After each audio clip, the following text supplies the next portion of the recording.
Hello and welcome to Long Shot Larry Sports Astrology. Today we're looking at India versus Scotland in the group stage of the T20 World Cup. Those of you who are interested in the technical parts of this see the differences between this game and the India-New Zealand game. So starting with the game chart, straight away we can see that Saturn is very close to the MC.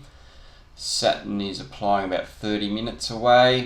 You can also see that the North Node is very close to the part of fortune, 15 minutes away. And the moon is in the 7th house. It's separating about 1.5 degrees. We did have a new moon about 24 hours ago at 12 Scorpio 40, which was opposite Uranus, which is interesting. I'm going to look at the Frawley method. It's quite different compared to our previous chart with India, New Zealand. So Saturn is Lord of the 10th house, applying to the midheaven. That's one for the favourites. The North Node conjunct the part of fortune. That's another one for the favourites.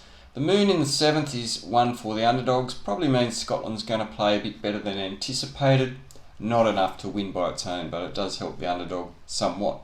I'm going to bring up the anti-scale positions. This is interesting because we've got a few more indicators from the anti-scale or antisca positions.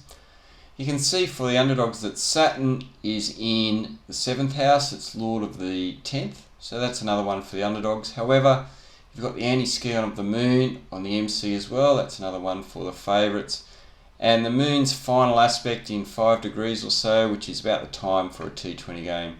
It's going to trine the antisca of the part of fortune. So we have 4 indicators for the favourite, 2 for the underdogs. Looking at India. So using this chart for the Indian Republic again. You can see here, the main thing here is that Neptune is now 20, Pisces 35. It's moved away from that exact semi-square to the Sun, which led to some disappointment in that game against New Zealand. I'm going to look at Virat Kohli, and we're going to see the differences between what's happening here and what happened the other night. So the Sun is applying 6 minutes away from his part of fortune. That wasn't there the other day, which is positive.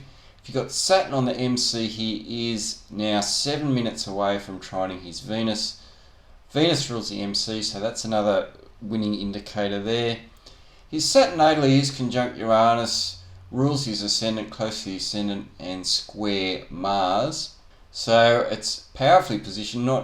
It's going to be testing for him, but I think this Saturn trine the Venus here is the dominant aspect there. I'm going to quickly bring up a chart for Scotland. Now this chart here for Scotland goes back to the 25th of March 1005. So I spent a bit of time researching what is the correct chart for Scotland. I'm going to try this one. This is from Anne Whitaker, a Scottish astrologer. And I think it's pretty cool to be using a chart that's over 1,000 years old. So Scotland is an Aries country. We don't really know the time here because the tradition was to crown the king during at midday. So the Sun is in Aries, so Mars rules the Sun. You can see that's at 25 Aries.